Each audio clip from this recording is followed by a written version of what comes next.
बोल जयकारा बोल मेरे श्री गुरु महाराज की जय। श्री अमर ज्योति दर्शन ग्रंथ अकारण कृपा। दिल्ली शहर में रहने वाला एक गुरुमुख परिवार कई वर्षों से श्री चरणों से जुड़ा हुआ था और प्रत्येक पर्व पर नियमित रूप से श्री दर्शन करने के लिए श्री अनंतपुर भी आया करता था। किसी कारणवश घर के प्रमुख भगत की बुद्धि भ्रमित हो जाने से उन्होंने श्री अनंतपुर जाना छोड़ दिया, जबकि उनकी सबसे छोटी बेटी हरदम एक ही लगन लगाए रखती कि मुझे श्री दर्शनों पर ले चलो। श्री व्यास पूजा का पर्व आया। छोटी बेटी घर में बने मंदिर में बैठकर श्री आरती पूजा कर रही थी। माँ के मंदिर में प्रवेश करते ही वह वहाँ पड़े हुए सोफे की ओर इशारा करके जोर जोर से रोने लगी। उसको यूं रोता हुआ देखकर माँ घबरा गई और पूछने लगी कि वह क्यों रो रही है। बेटी ने पुनः सोफे की ओर संकेत करते हुए कहा कि देखो, सोफे पर श्री गुरु महाराज जी विराजमान है, हमें घर बैठे ही दर्शन देने आए हैं। माँ को लगा कि कई दिन से इसने श्री अनंतपुर की रटन लगा रखी है, इसलिए भावुकता में बहकर ये ऐसी बातें कर रही है। वह जाकर रसोई में काम करने लगी। दोपहर को जब भगत जी ने घर में प्रवेश किया तो उन्हें भी सामने सोफे पर विराजमान श्री सतगुरु देव जी महाराज के साक्षात श्री दर्शन हुए। प्रेम अश्रु बहाते हुए वे जोर जोर से जयकारे लगाने लगे। उन्हें ऐसा करता देख पत्नी ने चकित होकर पूछा कि उन्हें क्या हो गया है। भगत जी ने कहा कि श्री गुरु महाराज जी सम्मुख विराजमान है, क्या तुम्हें दर्शन नहीं हो रहे? अब तो वह बुरी तरह से सक पका गई। श्री मंदिर में जाकर दंडवत प्रणाम कर क्षमा याचना करने लगी कि हमारी अज्ञानता के कारण आपको कितना कष्ट हो रहा है। हम मार्ग भटक गए थे, परंतु आपकी दयालुता की कोई सीमा नहीं। स्वयं घर में पधार कर श्री दर्शन दे रहे हैं। गुरबानी में भी वर्णन आता है, भूले कऊ गुरु मार्ग पाया, अवर त्याग हरि भगति लाया। सतगुरु ही भूले हुए को मार्ग दिखलाते हैं और उसे अपने श्री चरणों से जोड़कर भक्ति की ओर अग्रसर करते हैं। कुछ ही दिनों पश्चात वे सारा परिवार श्री दर्शन हेतु श्री अनंतपुर पहुंच गया। जब वह श्री चरणों में उपस्थित हुए तो महाप्रभु जी ने मुस्कुराते हुए फरमाया कि आ गए हो श्री अनंतपुर, सबको दर्शन हो रहे हैं। सबने अपनी भूलों की क्षमा मांगते हुए विनय की, प्रभु हम पल पल भूलनहार हैं, आप परम हितकारी और बख्शनहार हैं। हमारी त्रुटियों की ओर ध्यान न देते हुए अपनी कृपा का वर्द हस्त रखकर अपने सुकोमल तन पर अनेक कष्ट सहन कर हर विषम परिस्थिति से उभार लेते हो। आप विरत संभालनहार हैं। सबने महाप्रभु का कोटि कोटि आभार व्यक्त किया। महापुरुषों की महिमा का वर्णन करते हुए संत चरण दास जी कथन करते हैं, बरम निवारण भय हरण दूर करण संदेह, सोता खोले प्रेम का सो सम गुरु कर लेह। महापुरुष जीव बुद्धि पर पड़े हुए ब्रह्म के आवरणों को भस्मीभूत कर देते हैं, काल माया के भय से त्राण दिला देते हैं। उनके पावन श्री चरणों में प्रेम के अखुट खजाने हैं। जो जीव एक बूंद आत्मसात कर लेता है वह परमानंद की अनुभूति कर मालिक से एक हो जाता है। विशाल सत्संग भवन। श्री सतगुरु दाता दयाल जी ने श्री अनंतपुर में बने मोती बाग में एक विशाल सत्संग भवन का निर्माण करवाया, जिसकी नींव दीपावली के शुभ दिन सन 2006 में रखी। नींव का शुभ मुहूर्त करते समय आपने सेवादारों से हाल का क्षेत्र पूछा तो उन्होंने विनय की कि प्रभु, ये 300 फुट चौड़ा और 400 फुट लंबा विशाल हॉल है। आपने मौज में आकर फरमाया कि इसे चाहे जितना बड़ा बना लो, ये संगत के लिए छोटा ही रहेगा। आधुनिक तकनीक से बने इस हॉल का निर्माण कार्य अति तीव्रता से होने लगा। ये कार्य बेंगलोर निवासी गुरुमुख को सौंपा गया। इसमें 100 फुट की दूरी पर स्टील कॉलम बनाए गए। ऊपर छत के लिए इंसुलेशन शीटों का प्रयोग किया गया ताकि अत्यधिक गर्मी से बचाव हो सके। हॉल में एक अति सुंदर और भव्य सिंहासन का निर्माण किया गया। यहाँ श्री सतगुरु देव जी महाराज विराजमान होकर सभी गुरुमुखों को श्री दर्शन की दिव्य दास से कृतार्थ करते हैं। सन 2007 वैसाखी के शुभ पर्व पर आपने इसका छोटा मुहूर्त कर संगत को यहाँ श्री दर्शनों का सौभाग्य प्रदान किया और श्री मौज से इसका शुभ नाम विशाल सत्संग भवन रखा। ये हॉल पहले सत्संग भवन से काफी बड़ा और विशाल बनवाया। इसके एक छोर पर दिव्य सत्संग भवन और दूसरे छोर पर श्री शांति भवन अभ्यास स्थल बना हुआ है। इन दोनों भवनों के मध्य सुशोभित इस विशाल सत्संग भवन के अंदर एवं बाहर बरामदों में स्थान स्थान पर बड़ी बड़ी स्क्रीनें लगाई जाती हैं, जिससे हॉल के किसी भी कोने में बैठकर प्रेमी गुरुमुख जन एवं दर्शनार्थी श्री दर्शनों का पूर्ण लाभ प्राप्त कर सकते हैं। चाहे वे कितनी भी दूरी पर बैठे हों, सबको ऐसा प्रतीत होता है कि जैसे श्री प्रभु जी उन्हें निहारते हुए अपने शुभ आशीर्वादों से उनकी झोलियां भर रहे हैं। महकते हुए फूलों की सुगंधि से सुरभित पवन यहाँ के वातावरण को प्रफुल्लित बना देती है। इस विशाल सत्संग भवन में प्रवेश करते ही ऐसा प्रतीत होता है मानो साक्षात वैकुंठ धाम में बैठकर वैकुंठवासी भगवान के अनुपम मनोहर श्री दर्शन पाकर दिव्य लोक में विहार कर रहे हैं। श्री व्यास पूजा के पर्व पर यह विशाल सत्संग भवन गैलरियों एवं बरामदों सहित बनकर पूर्ण रूप से तैयार हो गया। इस अवसर पर आपने ये प्रवचन फरमाए, गुरुमुखों, आप सब गुरुमुख जो आज यहाँ एकत्रित हुए हैं, सब सुख वैभव व आराम त्याग कर यहाँ आए हैं तो किस लिए? किस वस्तु की चाहना को दिल में लेकर यहाँ आए हो? ऐसी कौन सी वस्तु है जो बाहर नहीं मिलती और गुरुमुखों को केवल यहाँ से ही प्राप्त होती है? वह है मालिक की भक्ति। जिस प्रकार सब्जी की चाहना रखने वाला सब्जी वाले के पास जाता है, जिसे हीरो की तलब है वह जौहरी के पास जाता है, जिसे कपड़े की आवश्यकता है वह कपड़े वाले की दुकान पर जाता है, उसे मिठाई खाने की इच्छा है वह मिठाई की दुकान पर जाता है। उसी प्रकार जिसे भक्ति की चाहना है, अपनी आत्मा को परमात्मा से मिलाने की चाहना है, वह महापुरुषों के चरणों में आकर उनकी चरण शरण में आकर भक्ति का सच्चा लाभ प्राप्त कर लेता है। देखा जाए तो संसार में और सांसारिक वस्तुओं में सुख लेश मात्र को भी नहीं है। संत सत्पुरुष वास्तविकता का भेद प्रकट करते हुए समझाते हैं कि इंद्रियों के सुखों को भोगता हुआ कोई भी प्राणी खुशी व सच्चा सुख प्राप्त नहीं कर सकता। यथार्थ सुख तथा आनंद तो सतगुरु के प्रेम में है, उनकी समीपता में है, जिसे प्राप्त करने के लिए जीव को अपनी सुरती मायावी सामानों से हटानी होगी। जीव को एक ओर से तो माया अपनी ओर खींचती है और दूसरी तरफ सत्पुरुषों की भक्ति उसे अपने प्यार में बांध लेना चाहती है।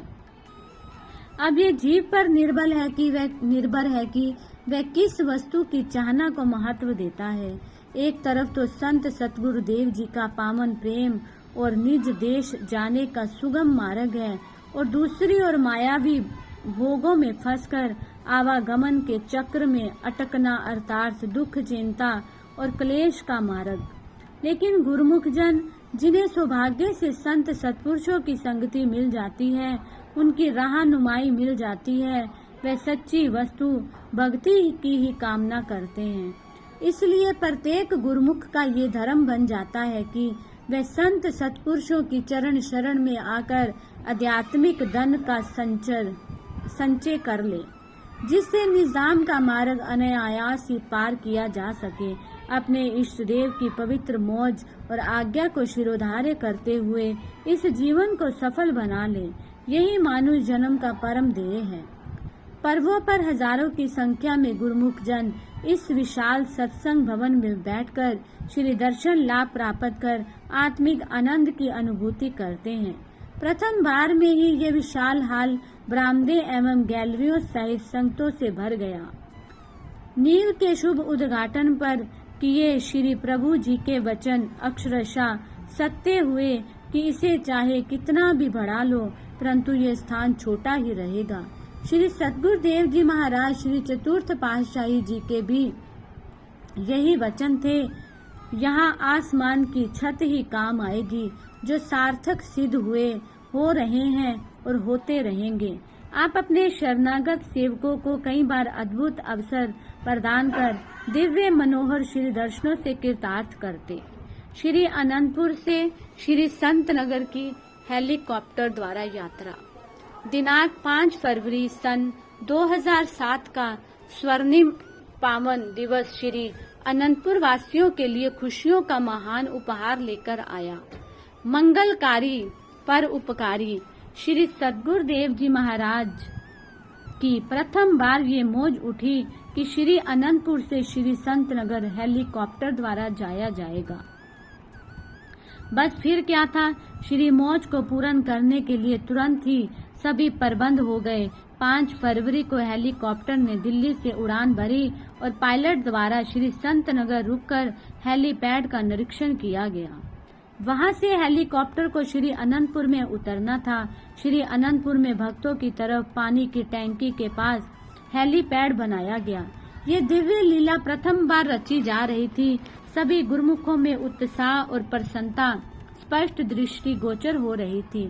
सब आकाश में आंखें टिकाए हेलीकॉप्टर के आने की तीव्र उत्कंठा से इंतजार कर रहे थे। उधर मैप को पढ़ने में हुई किसी भूल के कारण हेलीकॉप्टर को उस दिन भोपाल हवाई अड्डे पर लैंड करवाया गया। साथ में ये सूचना भी दी गई कि कल हमारे महाप्रभु जी हेलीकॉप्टर में विराजमान होकर श्री अनंतपुर से प्रस्थान करेंगे। अगले दिन प्रातःकाल श्री आरती पूजा के कार्यक्रम के पश्चात श्री प्रभु जी मोती बाग में आकर विराजमान हुए। निजी सेवादार को आदेश दिया कि पता करो हेलीकॉप्टर कहाँ पहुँचा है, बाहर जाकर देखो कि क्या ऊपर हेलीकॉप्टर दिखाई दे रहा है। आदेश पाकर जैसे ही सेवक जन बाहर आए तो हेलीकॉप्टर को ऊपर श्री अनंतपुर की परिधि में चक्कर लगाते हुए पाया। थोड़ी ही देर में ये हेलीपैड पर उतर आया। श्री कार में विराजमान होकर महाप्रभु जी ने वहां पर कृपा फरमाई। पायलट और सेवादारों को प्रसाद देकर आप अपने कक्ष की ओर लौट गए।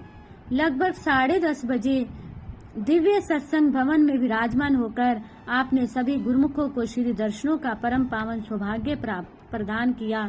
तत्पश्चात श्री कार में विराजमान होकर हेलीपैड पर कृपा फरमाई। महाप्रभु जी जब सीढ़ियां चढ़कर हेलीकॉप्टर में विराजमान हुए तो सब भक्तों और महात्मा जनों ने हर्षो उल्लास से जयकारों की मधुर नाद से अपनी हार्दिक असीम खुशी को प्रकट किया।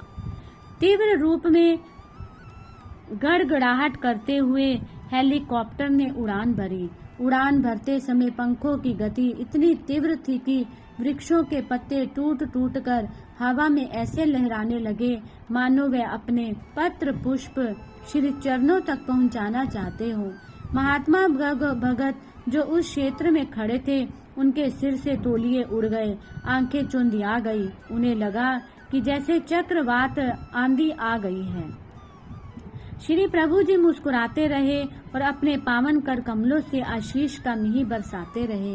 भक्तानियों ने भी श्री आज्ञा अनुसार अपनी तरफ ऊंची ऊंची छतों पर चढ़कर हेलीकॉप्टर से आशीर्वाद देते हुए श्री प्रभु जी के देव दुर्लभ दर्शन किए। श्री अनंतपुर की परिक्रमा करता हुआ पुनः ऊंची उड़ान भरता हुआ हेलीकॉप्टर पुष्पक विमान की स्मृति दिलाता हुआ गंतव्य स्थान की ओर चल दिया।